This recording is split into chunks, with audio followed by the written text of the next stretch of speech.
Bismillahirrahmanirrahim. Assalamualaikum warahmatullahi wabarakatuh. Perkenalkan, nama saya Yusni dari kelas C Ilmu Administrasi Negara angkatan 2019.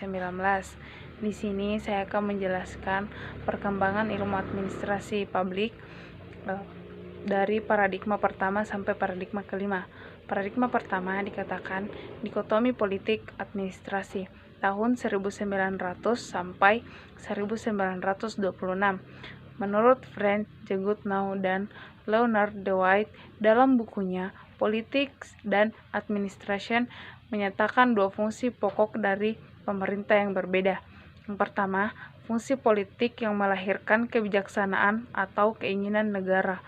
Kedua, fungsi administrasi yang berhubungan dengan kepelaksanaan kebijakan negara. Paradigma kedua yaitu prinsip-prinsip administrasi negara pada tahun 1927 sampai 1937. Diawali dengan terbitnya Principles of Public Administration karya W.V. Willoughby. Pada fase ini administrasi diwarnai oleh berbagai macam kontribusi dari bidang-bidang lain seperti industri dan manajemen. Berbagai bidang inilah yang membawa dampak yang besar pada timbulnya prinsip-prinsip administrasi. Sedangkan lokus dari paradigma ini kurang ditetapkan karena esensi prinsip-prinsip tersebut, di mana dalam kenyataan bahwa prinsip itu bisa terjadi pada semua tatanan, lingkungan, misi atau kerangka institusi ataupun kebudayaan. Dengan demikian, administrasi bisa hidup dimanapun asalkan prinsip-prinsip tersebut dipatuhi. Paradigma ketiga dikatakan sebagai administrasi negara sebagai ilmu politik pada tahun 1950 sampai 1970. Menurut Herbert Simon, prinsip manajemen ilmiah Postcorp tidak menjelaskan makna publik dari public administration.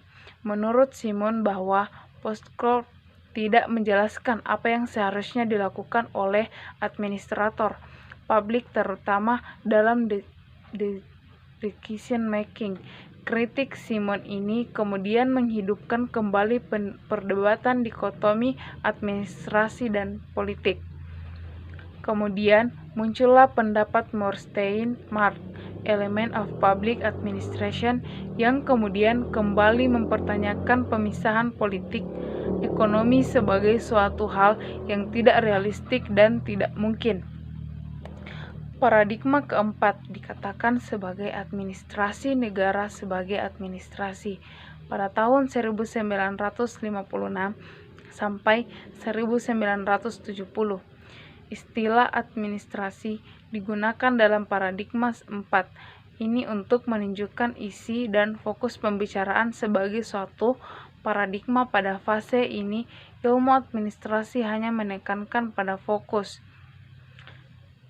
Ia menawarkan teknik-teknik yang memerlukan keahlian dan spesialisasi.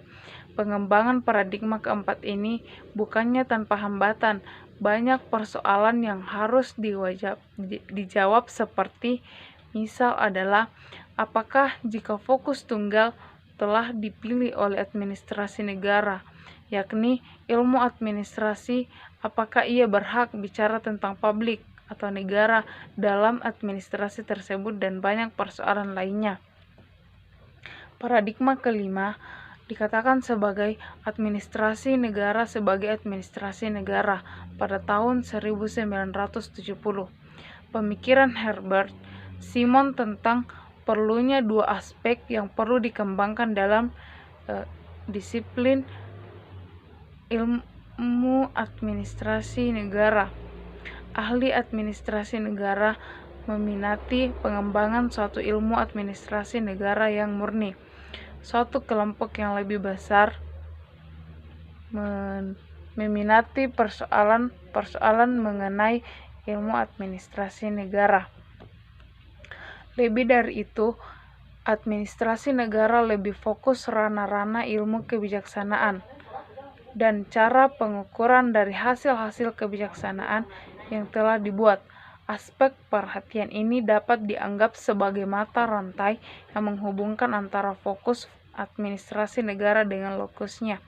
Fokusnya adalah teori-teori organisasi, public policy, dan teknik administrasi ataupun manajemen yang sudah maju, sedangkan lokusnya ialah pada birokrasi pemerintah dan persoalan-persoalan masyarakat. Demikianlah presentasi dari saya. Lebih kurangnya mohon dimaafkan. Wassalamualaikum warahmatullahi wabarakatuh.